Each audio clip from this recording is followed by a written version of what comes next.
everyone, and welcome to another reaction. Today we have what's apparently a legendary cult album straight from the 90s alternative scene, and I'm talking of course about Spiderland by Slint. Some of you have suggested me to react to this record, and some of you have some very crazy stories about it, one of them being that Slint was Kurt Cobain's favorite band. But since he only left a list of his favorite records, well, I'm not quite sure about it. One thing I am sure is that Spiderland was released back in '91, the same year that Nevermind. But we all know what happened with Nevermind. Still, some amazing records were released back in '91, and today we are here to discover if Spiderland is one of those. So this is me reacting to Spiderland by Slint, and also this is the part where I finally stop talking and start listening. Remember to stay up to the end for the review, and I hope you enjoy it.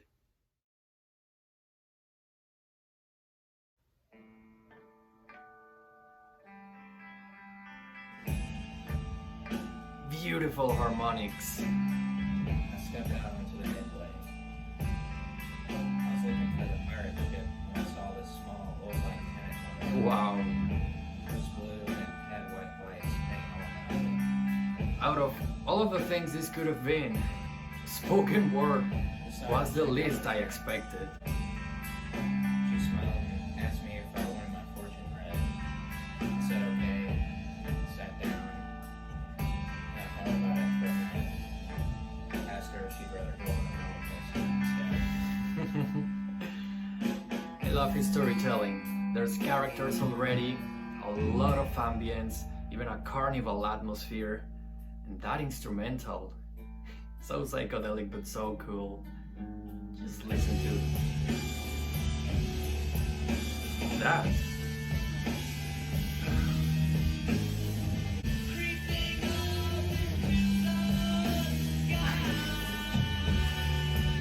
Speaking about dark carnivals.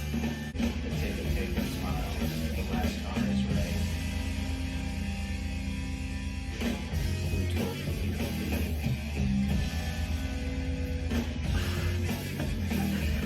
you? Is that a plot twist inside a song?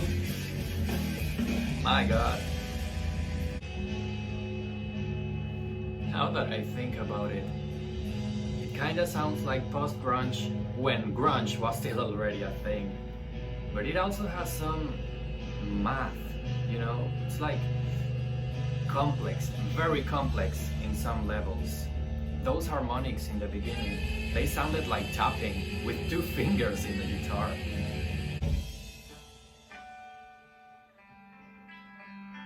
That's what I'm talking about. The carnival signs drew colored shadows on her face. But I could tell she was blushing.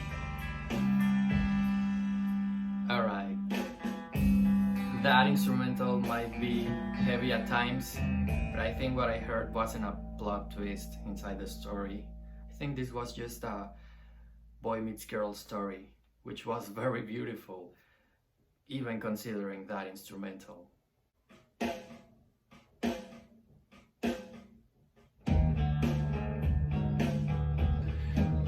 Yeah, sounding very grunge already.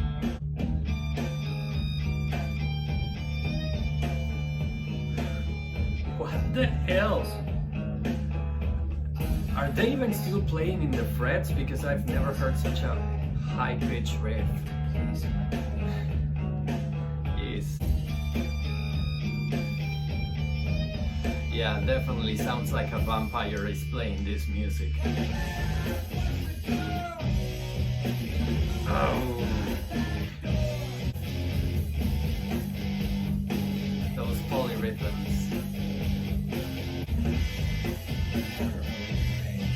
I am very impressed with his singing, because listen to that. He's so calm during this madness, man. I would be screaming all over the place. I think what I'm trying to say is he paces the rhythm of the song even if it seems otherwise, which is great for the story. Don stepped outside. That's a good advice in these times. Oh, never mind. He meant don't like in the name. It felt good to be alone. And yep, I think this will be a dark one. And the buds on the trees. Jesus, man. That atmosphere, those lyrics, there's something very ominous here. And determined to go back inside. Listen to this. Right there. That's a modal interchange, and that's what makes this sound so freaking dark.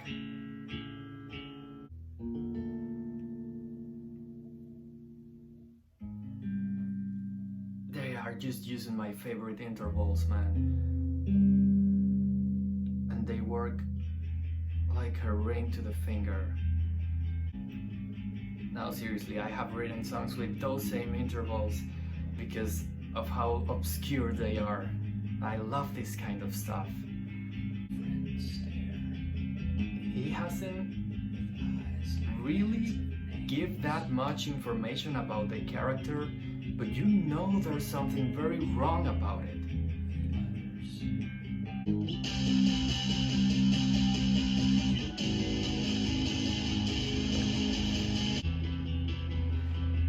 Fading out distortion and a clean guitar gives it some extra dark tone.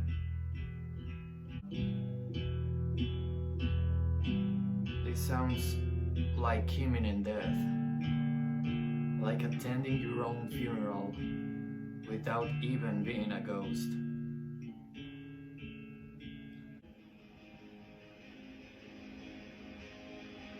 Well, something's coming. Or maybe not.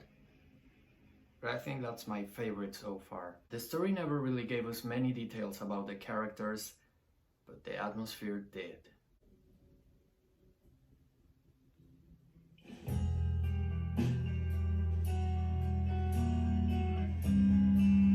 That was so beautiful. I gotta say, this is a very unorthodox way of creating such atmosphere. Good night, my love. I know it's dark outside. Don't be afraid. I can't believe it. I was so into the atmosphere that I haven't realized this is the clearest his voice has been on the entire record. Wait, is the same singer that was speaking a moment ago? Because I don't know, I don't know nothing about this band. Maybe more than one member sings, but you tell me about it.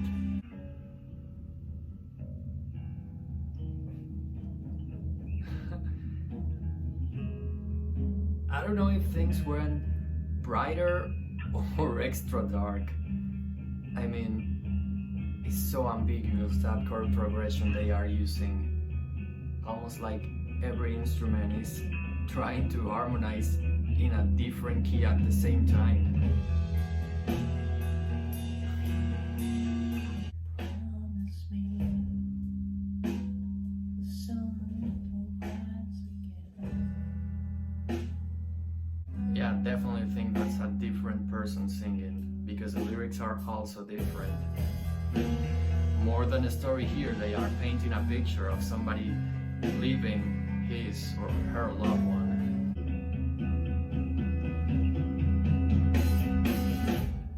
Oh! Oh! I was going to say something about that sudden silence, but then he says, "I'm too tired now," and then everything makes sense.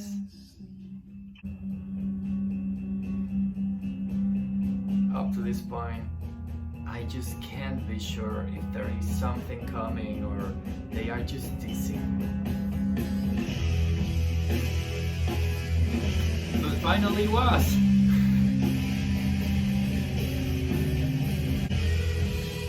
Jesus, what a way of using the song structures to take you by surprise.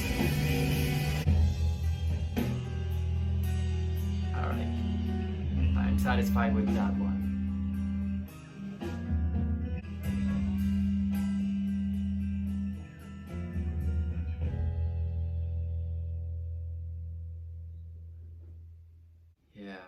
Some beautiful atmosphere to close the song.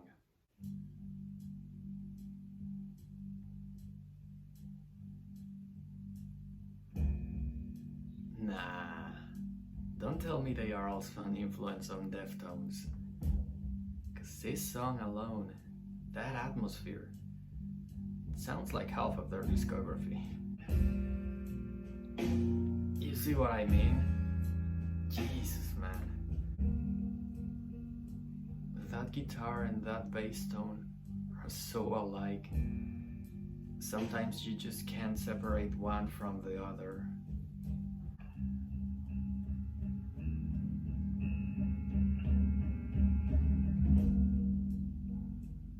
So delicate.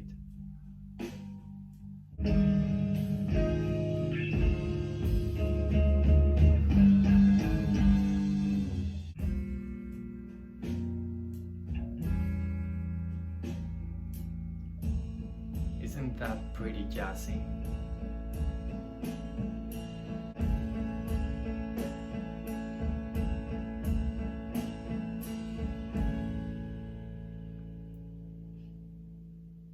Sadly, that's all. Damn, I was truly lost in that one.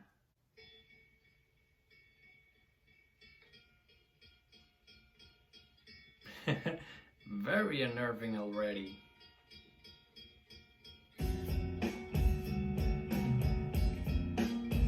Yes, man, how can you give such style to such an unnerving riff? Voice cried softly. Gotta tell, that bass line is pure heaven. It is. Now that I listen to it closely, I think that's a double bass line playing, and it's creating a very heavy dissonance. And speaking about dissonance, okay, so far, and as unnerving as it is, every part of this record is so fitting, despite of the dissonance, despite of the dark, very dark atmosphere. From behind the edge of the windowsill, And that there a very story. delicate hand of a child. He recognized the sound. Jesus, did he shot him? Silently, he pulled down the shade against the shadow.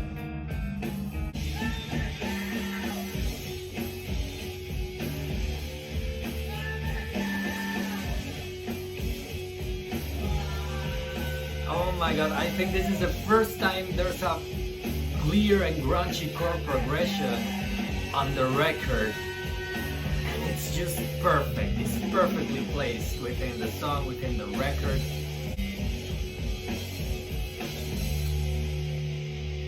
Yes, perfectly placed for an amazing finale. Ladies and gentlemen, Spiderland by Slint. After listening to Spiderland several times and some of the members' solo work, I began to think these people were much more than just a couple of friends in their basement improvising stuff for ages.